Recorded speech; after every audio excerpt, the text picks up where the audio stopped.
65 people were killed during this year's June and July protests. IPOA has also faulted the National Police Service that they treated the protests like riots and used disproportionate force in handling them. IPOA's report comes as one family from Bungoma County faulted the authority over what they termed slow pace of investigations, delaying their kin's send-off.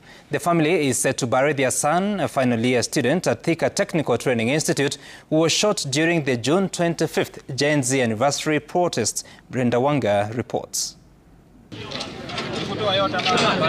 Nearly 1 month after he was shot during protests to mark the one-year anniversary of the anti-government protests of 2024, family, friends and colleagues of the late Victor Odwor collect his remains for the journey home for burial.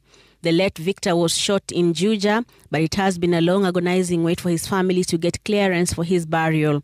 They blame the Independent Policing Oversight Authority, IPOA, for the slow turning of the wheels of justice. Tulienda IPOA, wakachukua statement.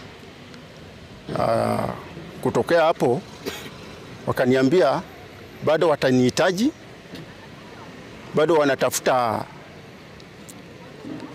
evidence, which means police ilikuwa bado hawajawapatia report.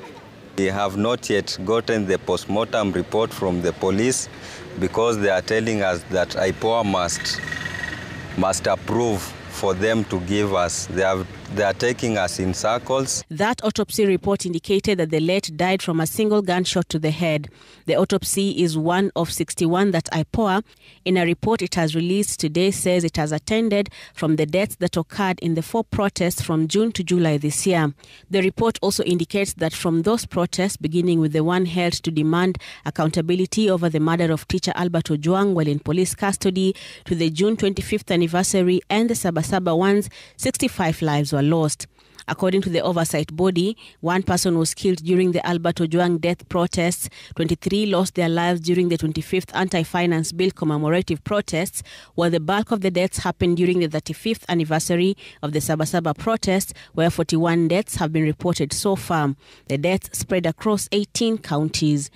The IPOA deaths tally mirroring the numbers issued by the CS Interior, but contrasting those figures given by the Kenya National Commission on Human Rights, another state outfit that puts the fatalities from Sabasaba at just over 60. The IPOA report faults the police for not following the law by deploying uniformed and non-uniformed officers who failed to display name tags or service ranks during the Albert Ojwang murder protests. It also finds fault with the police for treating the constitutionally allowed protests as riots and handling them as such. IPOA says the police were unprofessional, used disproportionate force on protesters, and failed to uphold public safety and order, especially during the June 25th protests.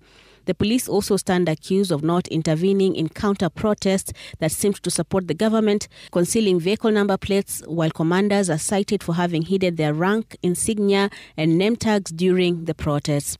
IPOA now wants the Inspector General of Police to, amongst other things, ensure that the police respect and protect the right to peaceful protest, ensure all police officers and assets are properly marked during protests, and to employ the use of full body cameras by officers in protests to secure evidence-based prosecution of those found to have misused force in handling protesters.